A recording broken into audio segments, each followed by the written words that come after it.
Fernanda Trías es una escritora uruguaya nacida en 1976, traductora de inglés y profesora de escritura creativa en másters y talleres.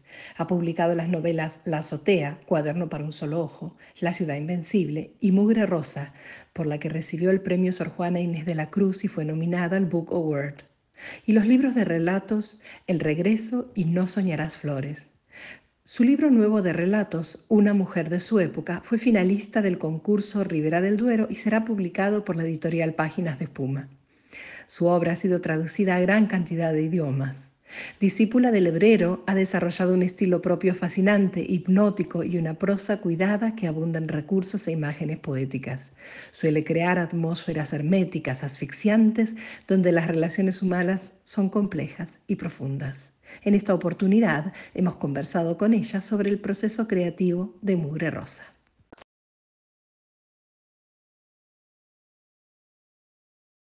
Eh, no sé, fue una idea que se fue gestando muy lentamente, la verdad. Fue a lo largo de unos cuantos años y la idea fue mutando. Al principio no la tenía para nada clara. Eh, Imagínate si será vieja el germen de la historia que yo en 2014 ya estaba escribiendo fragmentos. En 2014. Luego, la historia quedó ahí. Yo nunca la abandonaba, siempre estaba escribiendo fragmentos, pero no entendía bien, o sea, no tenía una idea clara. Si vos me preguntabas de qué va la novela, yo no sabía bien. Tenía cosas sueltas, imágenes, cosas así. Te diría que en 2017 empiezo a organizar mentalmente un poco más la cuestión y aún así se iba a transformar completamente. Eh, 2018, bueno, en 2017 gano esta beca para irme a Madrid a la Casa de Velázquez, a escribir a la Casa de Velázquez, estuve 5 meses allá. Y entonces yo gano la beca con un proyecto se llamaba Mugre Rosa y tenía algunas cosas de lo que hoy es Mugre Rosa, pero no era tal cual es el libro ahora. O sea, era otra idea, tenía otra organización, tenía partes, las partes eran muy disímiles. Fíjense que esta no tiene partes. Eh, y bueno, yo me voy para España, llego allá, me instalo y empiezo a escribir al otro día, porque estaba desesperada por poder escribir. Y, y estuve trabajando un mes en la primera parte, estaba dividida en tres partes. Estuve trabajando un mes en la primera parte hasta que al mes entendí que esa primera parte no iba. Ah. Que esa primera parte la tenía que descartar porque esa no era la novela. O sea, el proceso de escribir la primera parte me ayudó a entender que la novela empezaba en la segunda parte. Qué dolor descartar un Por Taración. eso yo te decía, viste, que el otro día hablábamos justamente de Sí. eso. Eh, Pero entonces, descartaste todo. Yo pensé que después le cambiaste la estructura y no, se no, hizo otra no, cosa. toda la primera parte quedó descartada. Estuve un día en cama intentando recuperarme del shock, pero a su vez sabía que eso era lo correcto porque eso era para el bien de llegar a la novela como tenía que ser, digamos, ¿no? O sea, es parte del proceso. Eh, pero a mí lo que más me dolía no era descartar toda la primera parte, sino que había estado un mes de la beca Ah, trabajando viviendo en eso. eso. Entonces lo que más me dolía era que ese mes lo había perdido, entre comillas. Pero en realidad no lo perdí, no lo había perdido en el sentido de que fue un proceso para llegar a entender que había que descartarlo. ¿Sí? Claro, sí. Este, entonces, eh, por eso les digo que fue cambiando, pero ya ahí entendí, ya ahí se lanzó la escritura realmente del libro, como finalmente iba a ser, ¿no? Ujú, Entonces, lo escribí todo a lo largo de 2018. A 2018, bueno, me volví a Colombia después y seguí escribiendo porque no la terminé en esos meses. La logré terminar y luego estuve 2019 corrigiendo, básicamente. Y entonces eso, como te digo, la idea fue decantando, o sea, tardé mucho en ir entendiendo en qué consistía la historia, ¿no? Y de alguna manera lograr lanzarme completamente a la idea de trabajar una distopía. Porque, digamos, justamente ahí me parece que estaba la dificultad para mí, porque yo me considero una escritora Sí, realista, o me consideraba, más bien. también. Y entonces la idea de pensar que iba a escribir una distopía entonces, era rara, no la concebía. Entonces me llevó todo ese tiempo a entender que la historia estaba demandando eso, exigiendo eso, y que yo lo Ujú, que tenía que hacer era saltar al abismo de escribir eso.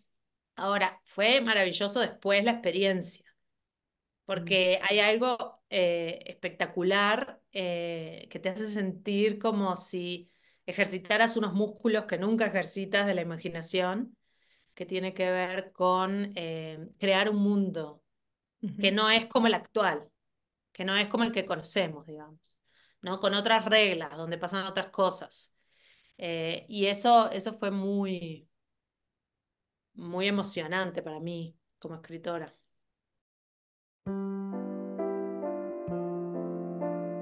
Los días de niebla, el puerto se convertía en un pantano. Una sombra cruzaba la plaza vadeando entre los árboles y al tocar cualquier cosa iba dejando las marcas alargadas de sus dedos. Bajo la superficie intacta, un moho silencioso hendía la madera, la herrumbre perforaba los metales. Todo se pudría, también nosotros.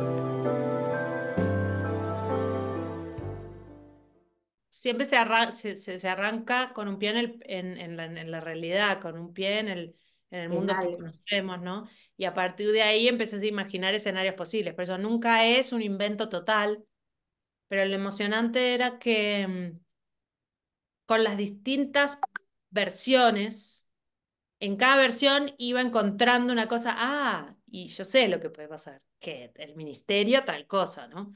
Entonces, Claro, en cada versión le iba agregando una capa más de imaginación, ¿no?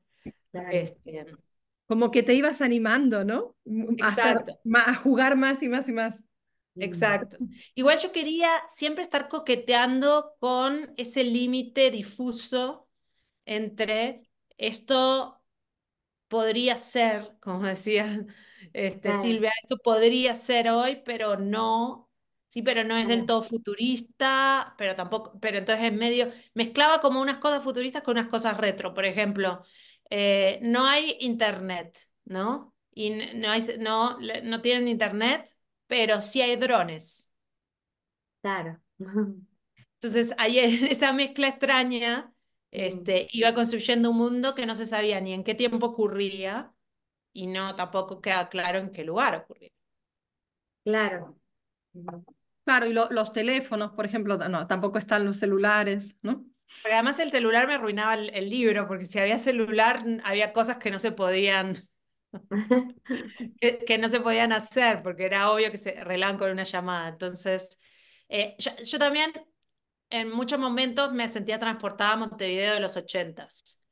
Muchas de las imágenes que yo tenía en la mente al construir la ciudad era Montevideo de los años 80. Entonces, yo me acordaba de eso, ¿no? Cuando cortaban la luz, pero el teléfono sí funcionaba, pero cuando se caían las líneas, como esas cosas, retro, ¿no?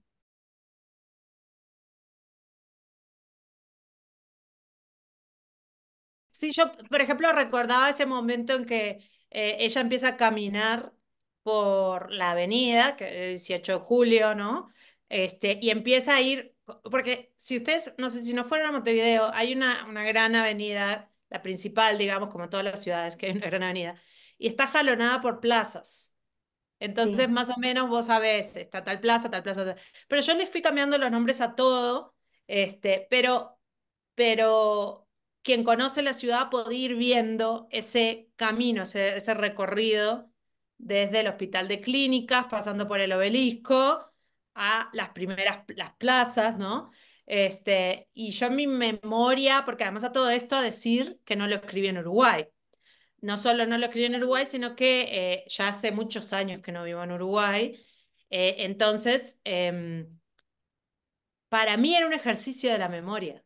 yo estaba recorriendo en la imaginación las viejas calles, pero como les digo, de una Montevideo que yo recordaba más de los 80, no la actual, sino una ciudad mucho más gris, porque también post-dictadura, cortaron todos los árboles, este, digamos, sí, entonces era una ciudad mucho más gris, mucho menos cosmopolita, eh, y yo estaba haciendo ese trayecto, ¿no? Y fue cuando yo escribí otro libro que se llama La ciudad invencible, que trata sobre, que ocurre en Buenos Aires. Yo cuando lo escribí ya no estaba en Buenos Aires, ya estaba viviendo en Nueva York. Y Ujú. toda la construcción de la ciudad la hice de memoria. Pero claro, yo tenía menos conocimiento de la ciudad y hubo momentos en que dudé de cosas y tuve que ir a Google Maps a chequear. Y entonces fue muy interesante porque para escribir La ciudad invencible yo usé un poco Google Maps para ayudarme a reconstruir en la memoria las calles. Mientras que con Montevideo fue diferente porque, claro, igual no tenía que ser literal porque no estaban los nombres exactos. Pero, por ejemplo, la peatonal Sarandí en la Ciudad Vieja, bueno, mi madre vive en la Ciudad Vieja, en el puerto, y yo siempre que voy a Montevideo ahora estoy ahí. Entonces es la parte que más ahora recorro de Montevideo. Lebrero vivía en Bartolomé Mitre y Sarandí, en un cruce que aparece en la novela, en un edificio antiguo que queda al lado del cartel del Hotel Palacio. El Hotel Palacio sí existe con ese nombre y sí tiene un cartel luminoso al que siempre le falla alguna letra. Ujú. Entonces yo me agarré de ahí para imaginar este hotel escuateado, o sea, tomado por squatters, por gente que se había metido ahí a habitarlo, ¿no? Y que vivía ahí. Pero entonces todos eran pequeños guiños a mi historia también, ¿no? Porque ese era el lugar, era la casa del hebrero y yo de alguna manera era un pequeño homenaje, guiño al Hotel Palacio. Es como un rompecabezas, ¿no? De pedacitos de memorias, de recuerdos, de distintas cosas, ¿no? Sí, y encima, digamos, esa es una de las metáforas con las que yo estaba trabajando, la idea de la memoria como una vasija rota. O sea, la vasija como rota, o sea, y los pedazos que vos decís, bueno, acá yo tendría que poder reconstruir toda la vasija, o no. Hay pedazos que no van a quedar del todo, hay huecos, ¿sí? Y entonces esta idea de que la memoria es algo entre incompleto e imperfecto, ¿no? No del todo confiable, pero asimismo, el único, imperfecto no, el único mecanismo que tenemos para viajar al pasado. Interesante. Sí, yo me había apuntado una pregunta sobre sobre las memorias, y sobre el tiempo. Hay algo que a mí me causa mucha curiosidad y ahora que lo releí me acordé también de esto.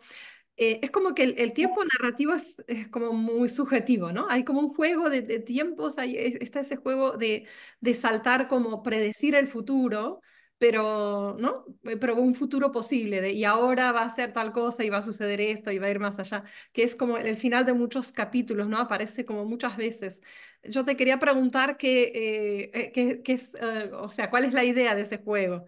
A mí Eh, eso me da la sensación de relatividad del tiempo, pero no sé bien cómo lo pensaste. sí, o sea, la idea tenía que ver también con esto, con esta idea también de pensar el tema de la memoria, ¿no? Y de qué manera recordamos y en qué tiempo verbal recordamos, o sea, en qué tiempo verbal recordamos. Mm. Naturalmente diríamos en pasado. No estoy tan segura de que recordemos en pasado. Digamos, tiene varias interpretaciones. Y a mí me preguntás si yo a veces cambio, o sea, digo, respondo distinto porque depende del día también lo que pienso al respecto. Este, pero, pero sí, como que esto de la premonición o de lo... Podría ser. Estoy de acuerdo con estas interpretaciones que dicen, que piensan en que tiene ahí algo profético en la manera en que pareciera que es como estas profecías autocumplidas, ¿no?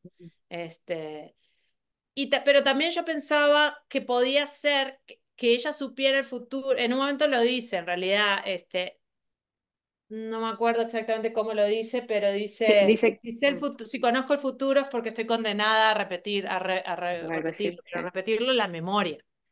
Entonces, si nosotros ya vivimos una experiencia y luego la recordamos, en realidad ya sabemos lo que pasó. Entonces, al recordarla, estamos reviviendo, pero al mismo tiempo teniendo el conocimiento. Entonces, todo depende de en qué lugar te pares, digamos. Si yo me paro desde el futuro, yo puedo saber lo que pasó y puedo decir, y después va a pasar esto y después va a pasar lo otro. Si yo me paro me paro en aquel pasado, lo voy viviendo hacia adelante. Entonces lo puedo ir viviendo hacia adelante, lo puedo ir viviendo hacia atrás. Ahora, yo pensaba, eh, en ese uso del futuro, aunque yo ya sepa lo que va a pasar, al narrarlo en futuro, me da una sensación a mí como de resistencia, como decir, y yo ya sé lo que va a pasar y no quiero que pase y por eso me resisto y por eso voy a hablar de eso en futuro, pero a su vez ese futuro es inevitable. Por eso no les voy a decir una frase que dice al final, porque si no, le spoileo ahora, pero digo, también hace una referencia a eso, ¿no? Entonces, hay algo inevitable. Yo sé que si abro esa puerta, voy a encontrarme con tal cosa y va a pasar tal cosa, ¿no? Si abro esa puerta. No la quiero abrir, pero estoy condenada a abrirla. Y abriré la puerta y encontraré tal cosa y me dirá tal cosa y pasará tal cosa. Pareciera que hay un deseo de la narradora de estirar el tiempo y de decir, bueno, si lo estiro de esta manera, tal vez tarde en llegar a ese momento este, al que no quiero llegar, ¿no? Creo Entonces, que la había sensación muchos juegos en ese está sentido. dada. Sí, La sentí cuando vos decís, pero lo que se viene es tremendo, ¿no? Y como que Claro, no ya vas quiere salir. adelantando. Ujú. Y Sí. sin embargo, creo que uno interpreta esa sensación de que, sin embargo, tiene como la esperanza, no sé de qué, pero la esperanza de que algo pase o de que algo sea distinto, porque sigue avanzando hacia ese futuro inexorable de alguna manera, ¿no? Como esas contradicciones que están súper Sí. buenas. Y me pregunto, perdón, porque esto ya como parece análisis, ya estoy analizando, ¿no? Pero, y me pregunto si no pasa un poco eso con el tema de la catástrofe ambiental y del cambio climático y de la crisis medioambiental en la que estamos. Sabemos que vamos para ahí, no hacemos nada para pararlo, nosotros, porque no podemos, nosotros individuos del todo, o sea, sí podríamos, se podría organizar el mundo entero y parar, salir a las calles, no sé, pero tendría que ser una cosa, no sé de qué dimensiones. Pero Multi- quiero decir, vamos hacia allá, no lo podemos parar, está el miedo, está la impotencia y está esa cosa inexorable, ¿no? Esa sensación de inexorable. Tengo como más bastante idea de temas médicos, porque yo trabajé como 15 años como traductora médica.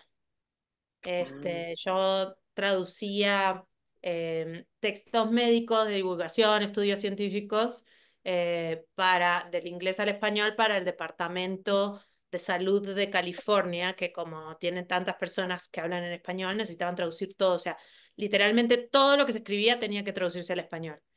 ujú, Este, entonces, en ese sentido, yo me entrené, aprendí en muchos años a leer, a entender y a investigar cosas científicas más para el lado de la medicina. Pero después, por ejemplo, para el libro sí investigué un montón, porque investigué cosas que tenían que ver con la mugre rosa, es decir, con el proceso de industrialización de la carne, bueno, de ese desecho, de ese...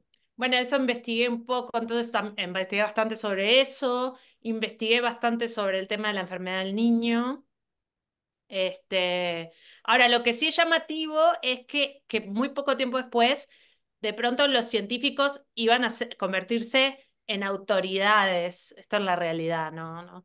O sea, en la novela lo que sí es como curioso es que le invoca a eso, ¿no? A que los científicos, a los que nadie les paraba bola en lo más mínimo, por ejemplo, los epidemiólogos, nunca nadie le había prestado atención a los epidemiólogos, y de pronto los epidemiólogos eran estrellas televisivas, tenían su momento, estaban teniendo su gran momento en las noticias y todo esto.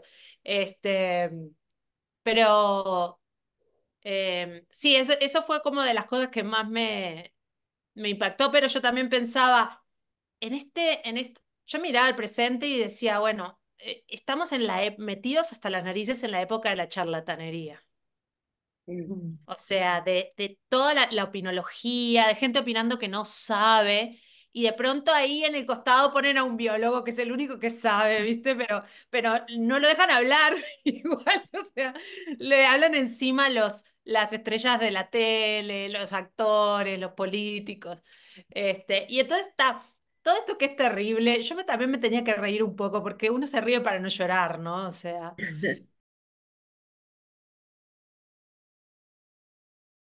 Sí, la enfermedad esa está basada, o sea, basada, no libremente basada, sino lo más cercano a la realidad que yo lo pude lograr, a un síndrome que se llama síndrome de Prader-Willi, que es lo que dice ahí, básicamente, y para lo cual fue lo que más investigué, porque ahí yo tenía que construir un personaje bastante complejo a partir de eso. Entonces, como es un síndrome muy complejo, digamos, lo investigué mucho antes de construir el personaje, el niño. Pero ahí hay montones, montones de cosas que yo investigué, porque también vi documentales, todo, y la problemática con las familias es fuerte, porque tal cual, sin una vigilancia 24/7, esas personas son un peligro para sí mismas. Entonces, lo que hay en algunos países, pero muy pocos, países muy avanzados, etcétera, son algunas como casas, como hogares donde pueden recluir a esa gente con personas especializadas en ese trastorno que las saben vigilar, etcétera. Porque claro, si no para una familia implicaría dedicarse todo el tiempo. Entonces eso genera una cantidad de complicaciones. Además, otra cosa que es un síndrome que pasa inadvertido y que no se diagnostica en muchísimos lugares donde no está la información o donde no hay recursos. Entonces simplemente pasa por un retraso mental o por un síndrome con autismo, digamos, y esas personas no reciben la atención que deberían recibir. Entonces, bueno, eso también me implicó mucha investigación para poder hacerlo lo mejor posible. Sí, nuevamente, como hablábamos recién, es una cosa que que se vas encontrando las conexiones. O sea, durante el proceso de escritura, vos estás escribiendo sobre un mundo tóxico y después te das cuenta, pero también esto es otro, también es tóxico. Entonces, puedo empezar a amarrar todo esto y voy conectando. Y muchas veces escribir es una cuestión de conectar, de ir conectando. Pero esas conexiones no es que precedan el trabajo de escritura, sino que las vas descubriendo durante el proceso de escritura, ¿no? Se van revelando, estaban ahí, pero vos no las veías. Y Ujú, se te van revelando y vas diciendo, ok, entonces conecto esto y esto y esto, y todo esto empieza a tomar una forma mucho más compacta y coherente, ¿no? ujú. Ujú. Bueno, yo encontré ahora, no es que no lo haya visto, pero esta vez lo entiendo también como una forma de toxicidad. Esta cuestión de la narradora tiene una actitud que a mí me llama mucho la atención. En principio seguro tiene que ver con esto de, bueno, de exponer las cosas y que sea el lector el que se haga cargo de qué es lo que va a interpretar y qué es lo que va a sentir y qué es lo que va a pensar, ¿no? De no bajar línea, porque en ningún momento estás bajando línea, sino contando lo que pasa y cada uno será libre de entender lo que quiere entender, ¿no? Pero además, O sea, están estas toxicidades de las relaciones entre sí, también de la naturaleza con la gente, pero hay una toxicidad interna para mí. Eh, o por lo menos así lo veo. Es como que me da la sensación de que no se defiende, de que hay cierta violencia y cuenta la violencia y cuenta cómo ejercen violencia hacia ella de una forma bastante pasiva, o por lo menos es la sensación que me da. Y es como si fuese una toxicidad interna para mí, ¿no? Algo de que como que naturaliza las formas de violencia, como si fuese lo normal o lo natural, ¿no? Que pasen estas cosas y que ella tenga que convivir con eso y seguir adelante. Mm. Me deliré mucho? ¿O A ver, lo que pasa es que la novela al final es sobre ella, o sea, es su transformación, es su proceso, ¿no? Entonces, ella, digamos, a mí me parecía interesante construir un personaje que viviera en esa ambivalencia, porque igual es tan humano esa ambivalencia, las justificaciones, el soportar, el naturalizar o el acostumbrarse, pero a su vez sí está en un momento de cambio. Lo que pasa que es muy complejo, o sea, por momentos es como abrumador la cantidad de cosas con las que tiene que lidiar. Entonces, a mí me interesaba, de toda la vida de esta mujer, yo estaba eligiendo un pedazo, que era el tiempo que iba a narrar, ¿no? Ujú. Eh, y a mí me interesaba elegir ese pedazo en el que todavía no es claro si vas a poder salirse de esta situación, donde todavía los apegos feroces, me encanta llamarlos así, en el nombre del libro de Vivian Gornick, los apegos feroces están totalmente activos, eh, y hay un intento, no sé hasta qué punto eh, muy fuerte de romper con esos apegos, pero no. O sea, por eso está la imagen del elástico, ¿no? La imagen del elástico es esto, no me puede, o sea, intento alejarme, pero el elástico, en la medida en que me alejo, cuanto más estiro el elástico, o sea, cuanto más me alejo, más fuerte y rápido me catapulta hacia allá. Tal cual. Y esa es la sensación de estar atrapada en esas relaciones, ¿no? Mauro, me parece, constituye un elemento catalizador que en algún punto empieza a ser ese elemento que la puede ayudar a lograr romper con esas otras personas de su pasado. Este, pero entonces todo el tiempo está en yo, digamos, como que todo el tiempo es esa sensación de estar empantanado.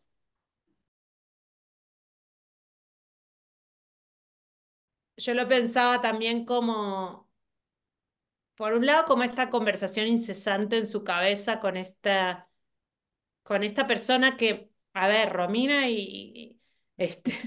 puedes analizarlo, pero esta persona que la conoce desde la infancia es testigo. O sea, eso a mí me impresiona mucho esas relaciones que son de toda la vida en ese sentido, o sea, que son desde la infancia. Son Porque el simbióticos. otro se convierte en testigo de tu vida y vos en testigo de la vida del otro. Ujú. Entonces, esa ruptura es más que un divorcio cualquiera, o sea, esa es una ruptura que te desgarra de una parte de tu historia, este, de un relato de tu infancia, de un relato ¿sí? Entonces, hay un montón de cosas que se mezclan ahí que a mí me parecía interesante, como decir, bueno, uno establece una conversación incesante con este tipo de figuras donde de alguna manera es una conversación con uno mismo, tal vez un poco. Pero es ese interlocutor constante, ¿no? Entonces, está por un lado la conversación mental incesante, que es parte de esa, de ese vínculo tóxico, imposible romper, digamos, es elástico. Y por otro lado está el tema de los retazos, que pueden ser retazos de memoria, como veníamos hablando, que pueden ser retazos oníricos, de sueños, conversaciones absurdas, que podríamos decir tal vez son recuerdos de sueños o pedazos de sueños. Em, Todo eso yo que, digamos, estaba presente ahí, como flotando, Ujú. en esta idea de estas voces que entran, que irrumpen, ¿no? Eh, y también que colaboraban a construir esa atmósfera neblinosa, que es a veces la atmósfera del sueño, porque en los sueños sí, como que no me acuerdo bien, más o menos era así, ¿no? Hay una sensación de neblina. eh, y lo mismo, ¿no? Que se mezclara, que vos no supieras si esto eran pedazos de conversaciones que estaba recordando o que estaba inventando o imaginando o soñando. Pero sin duda también a mí me gustaba que me ayudaba a generar estas pausas Claro, y estos momentos de aire, de más aire, ¿no? Este, que también seguían vinculando todos los pedazos de la vasija rota, porque claro. hay algunos fragmentos que hacen referencia a algunas cosas, entonces vos como que tenés que estar atento y decís, ah, pero esto se conecta con esto, es esta la sensación de la vasija rota. Y una de las cosas que sí me pareció importante hacer es que algunas de estas conversaciones, voces se me aparecían solas, se me llegaban solas y yo las anotaba. Pero yo después lo que hice fue adrede cambiarles el orden. Es decir, al principio estaban como más coherentes el orden, más pegado a lo que estaba pasando. Y lo que hice al contrario es como decir, no, vamos a agarrar como en aquellos juegos que eran con el plástico ahí que vos empezabas como a hacer así y se movían todas los dados adentro. Bueno, esta era la sensación de desestructurar y barajar de otra manera, justamente para contribuir a esta sensación de retazos o de vasija rota. Creo que eso da más aire pensándolo bien, porque si fuese una continuidad más estricta a lo que venía y más enganchado a lo que viene, te lo une más, ¿no? Le da menos aire, te lleva de una cosa a la otra. En cambio, para el lector es realmente una pausa y a ver qué es lo que pasa acá y a ver qué es lo que dice, ¿no? Uno se detiene necesariamente. Y hay un momento hacia el final en que ya la voz que podríamos entender como Max no le responde. Ah, Hay un momento donde ya ella está hablando sola, donde esa otra voz, el interlocutor no entra. Y ya es. Y el último fragmento, si no me equivoco, es el que repite, el que pregunta, el de las preguntas. Es el fragmento largo. sí, Claro,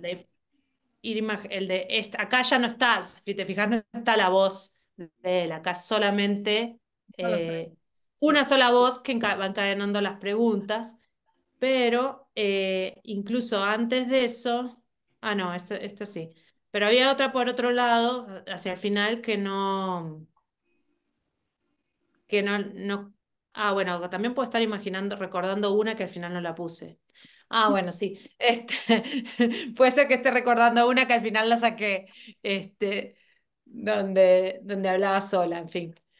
Pero da la Eh, sensación del Max internalizado o de esa relación internalizada, eso sí, ¿no? Eso creo que. sí, Y de lo onírico, como un poco, como si fuese un limbo, ¿no? Como si esto sucediera en un limbo, porque es como vos decís, no sabemos si está soñando, si está recordando, si está proyectándose de alguna forma, ¿no? Imaginando algo que puede pasar. Es como ese limbo y un poco en el cielo, ¿no? Las nubes, el cielo. En un momento se habla de las nubes que cambian de forma, ¿no? Y todo eso. sí. A ver, me llegaron las voces, eso te puedo decir porque me acuerdo que yo estaba en el ascensor cuando escuché las primeras voces. Me llegaron las voces, yo las escuché y las escuché sin cuerpo, es decir, eh, ocurrían en una especie de vacío de mi mente, como si fuera un cuarto blanco donde entran unas voces, no hay personas. Entonces, lo que yo hice fue en la página reproducir el efecto que yo había sentido. Por eso en la página está flotando la página en blanco, envuelta en el blanco de la página, y a su vez no hay dijo, dije, Claro, no no hay guión, no hay hay nada. guión, no hay Genial. Sí, comillas, no hay nada. sí. Hay mucho Entonces, aire, claro, mucha página blanco. representar eso, ¿sí? Y entonces me empiezan a llegar las voces y las encuentro, son como conversaciones a veces chistosas, a veces reproches, otras veces, y muchas veces, o incluso también jugando con esta idea de la paradoja y del koan. El koan es como la paradoja zen, ¿no? La paradoja que no tiene resolución, que el maestro zen le da al alumno para que el alumno se la lleve a pensar y piense una posible respuesta, y siempre que el alumno viene con una respuesta, el maestro se ríe y le dice que no, que nada que ver, porque en realidad no hay respuesta.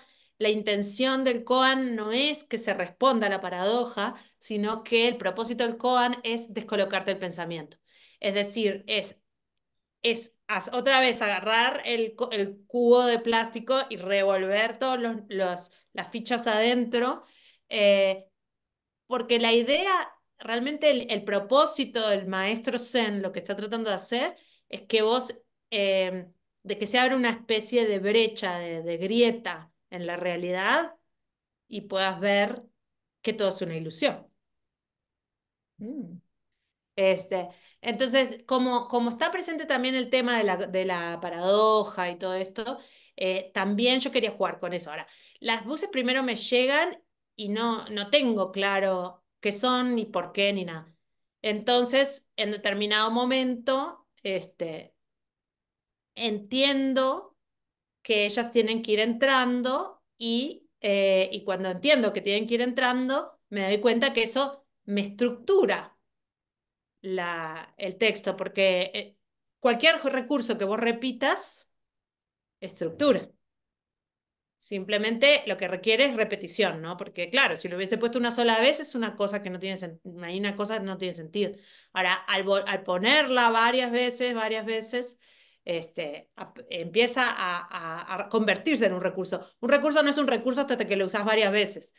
Claro, Entonces, una vez que lo empiezo a poner ahí, voy entendiendo cada vez más, me sirve para esto, me sirve para lo otro, este, luego lo voy entendiendo aún más, entonces digo, no, tengo que cambiarlas de orden, tiene que ser como una cosa así que vos la leas a veces como un déjà vu, o sí como una cosa que decir, pero esto me hace acordar a algo que dijo en la primera página, pero no estoy segura porque tampoco me acuerdo de tanto. Pero te resuena, queda resonando, aunque no tengas muy bien, muy claro qué. Y ese era el efecto que poco a poco me di cuenta que me interesaba crear, pero todo es entre el azar y la voluntad, o sea, todo se va dando entre que surgió que no se sabe por qué, y luego lo vas racionalizando a tal punto que te parece clarísimo, pero al principio claro. no fue de esa manera, ¿sí? O sea que la estructura también es algo que va surgiendo, no es que tenés primero la estructura clara y entonces escribís.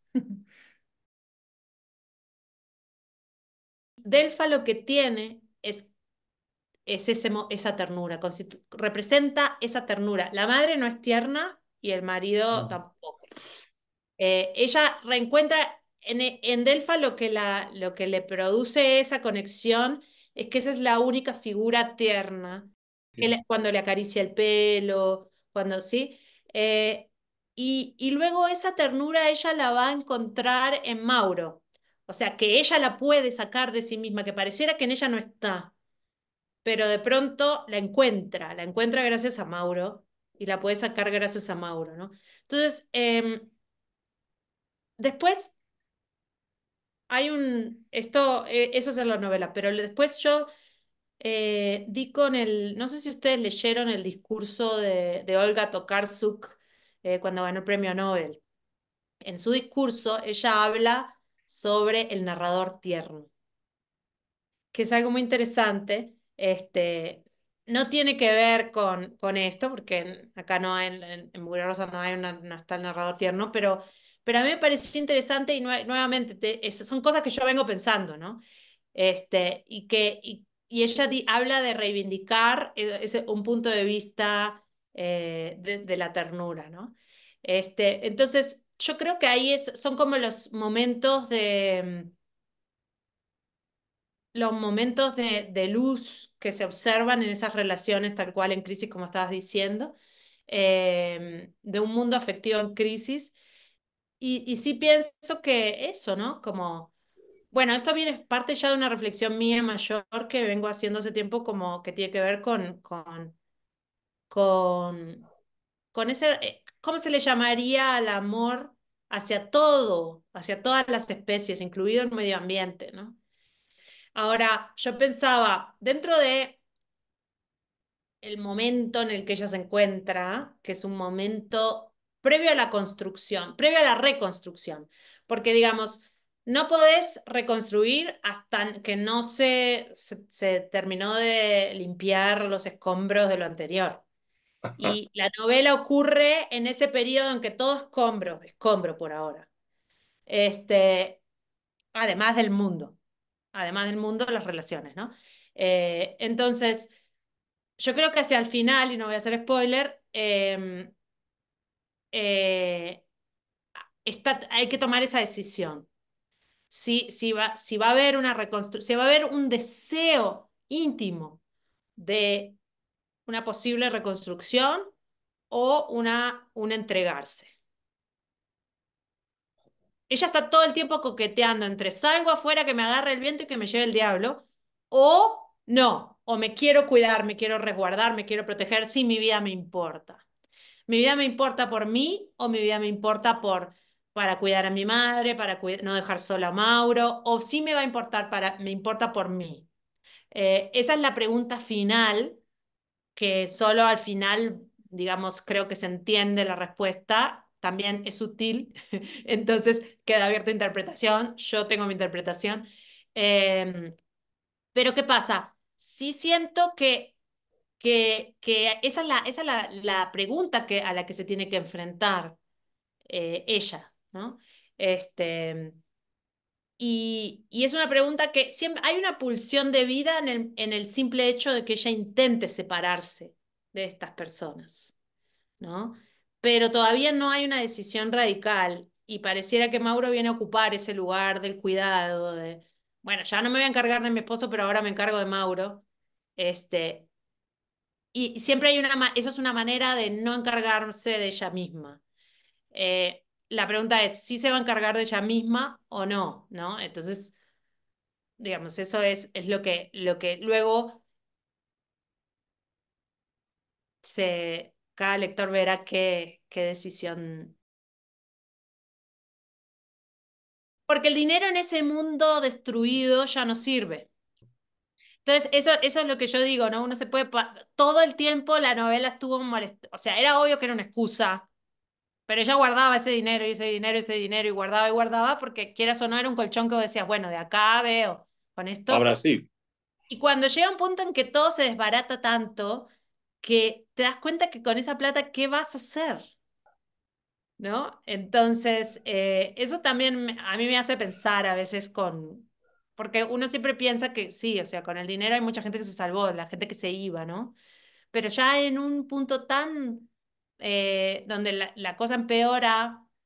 Lo vivimos después con el COVID, ¿se acuerdan? Era como decir, Claro. bueno, obvio, la gente que tenía plata la pasó mucho mejor que la que no la tenía. Eso sin duda, y mucha gente estuvo expuesta y todo eso está presente en la novela, aunque lo haya escrito antes. Eh, pero llega un punto en que el virus estaba en todas partes, ¿se acuerdan? Y ya no había plata que te salvara, ¿no? Entonces eso, yo imaginé este momento en que eso que es tan importante para nosotros en este momento se volviera completamente obsoleto. No te pudiera comprar nada. En una ciudad vacía no podías comprar nada. Es que no había, perdía el valor de intercambio, ¿no? Yo no sé si, bueno, fue mi idea, pero yo sentí que el camino de retorno a sí misma fueron las sensaciones, el hedonismo, porque es como que hay una anhedonía en todo el tiempo, ¿no? Como que ella no habla de sus necesidades, de su placer, de lo que ella quiere, de lo que ella, ¿no? De lo que, entonces, en esa escena tan fuerte, con tantas sensaciones, la de comerse el atún, la lata de atún con tanto placer y con tantos recuerdos y reminiscencias, y decir, me lo agarro y me lo como yo, ¿no? Este es mi momento, lo disfruto. Y todo lo que viene, no sé, yo sentí que ese era un poco un punto coyuntural, capaz que no para vos nada que ver, pero mi sensación fue esa, de ahí hay un disfrute sensorial, ¿no? Que creo que está súper bien descrito porque lo sentimos todos, creo que todos estamos sintiendo el atún en la boca y qué sé yo, y el aceite y todo eso, y el placer que eso implica para alguien que hace un montón que está comiendo mal y cosas feas, y ¿no? Esa mugre rosa que la tenemos hasta acá, que creo que vamos a tardar en volver a comer salchicha después del libro. Pero Sí, eso. o sea, hay varios momentos donde ella conecta con el pulso vital. Creo que ese es uno, ¿no? Y Mm. que ese que te demuestra que todavía estás vivo y que querés vivir. Eh, Pero además, ent- porque es un momento de disfrute individual, totalmente individual, es ella con ella, ¿no? Por sí, una vez, ¿no? Ujú. sí. Que las relaciones interpersonales en este mundo colapsado son relaciones transaccionales, son relaciones Sí, atravesadas por el capitalismo, o sea, se consumen las relaciones, así como se consume cualquier otra cosa. O sea, pensar que las relaciones afectivas están inmunes a una mentalidad y una manera de estar en el mundo completamente consumista es ingenuo. O sea, consumimos todo y además consumimos personas y consumimos vínculos. Por eso todos los vínculos son descartables. claro. Este, pero sí, o sea, todo el tema, por ejemplo, yo quería hablar de los animales, yo dije, ahora sí, vamos a poder hablar, como excusa, poder hablar de la manera en que comemos, ¿no? Y cómo consumimos estos animales y la manera en que producimos el alimento carnívoro y no sé qué. Nadie quiere hablar de eso. Luego, el tema de las cianobacterias, de Mm, estas algas que cubren los lagos o los ríos y los vuelven de un color no natural. Eh, es impresionante, pero cada vez, no sé si vieron, pero estuvo en la tapa del New York Times. Un gran lago en Hawái, salió en la tapa del New York Times el dibujo, la foto, no el dibujo, es una foto, parece un dibujo porque es el lago gigantesco, absolutamente rosado, pero rosado fluorescente. O sea, era como parecía la tapa de mugre rosa, o sea. Y es eso, se cubrió de cianobacterias ese lago y salió en las noticias, pero es difícil porque genera mucha angustia hablar de ese tema. Sí hubo, pero no sé qué se imagina uno, no sé qué se imagina que tal vez podría llegar a pasar y no va a pasar. Quizá sí, estamos en la etapa Don't Look Up. Y lo loco es que ya está viendo, o sea, es que pasa que una gran catástrofe, ya está viendo muchas catástrofes por todos lados, digamos, ¿no? O Ujú. sea, es que ya está ocurriendo. Nuevamente, ahí está el otro tema, ¿no? Que para mí era muy importante por el tema del manejo del tiempo. Ya está ocurriendo cuando comenzó a ocurrir, como tal vez o sea, esta sensación de, ay, no, si no hacemos algo por el medio ambiente dentro de 50 años, ¿cómo que dentro de 50 años? Tal vez esto ya empezó, ya está ocurriendo. Y en la novela, esta idea de que ellos, cuando empieza a ocurrir lo de los peces, lo del río, no sé qué, todavía nada, no había ocurrido. Ujú. ¿Sí? Entonces, tal vez en retrospectiva decís, ah, pero ocurrió, pero no es que empezó ayer, empezó aquel día y ya había empezado. Por eso está el ¿Cuándo juego de empiezan las cuándo pasó lo de cosas? los peces, ¿no? ¿Cuál es el punto inicial? ¿A eso va? Exacto. Ajá. Y ella, digamos, lo pone, lo va reflexionando en torno a la relación con Max. ¿Cuándo se desmoronó la relación con Max? Exacto. Y a mí eso me obsesiona. A mí eso me tiene loca, ¿no? Como pensar, cuando dicen, ay, que el fin del mundo, que el fin del mundo. ¿Y cómo sabemos que el fin del mundo no ha empezado? No sabemos. Cuando empiece, no sé si cuándo lo vamos a saber. Te agradecemos mucho, Fernanda, por todo lo que nos has Bueno, contado. no, al contrario, gracias por la conversación. Quedé muy contenta. Qué bueno que surgieran tantas cosas para discutir a partir del libro. Eso es lo que ahí está la esperanza. Ujú. Por lo menos hasta ahí. Algo es algo. Muy chiquito, es un grano de arena. Pero Que podemos pensar, reflexionar, ¿no? Ujú. que podemos, que a partir de un libro se puede por lo menos abrir la conversación.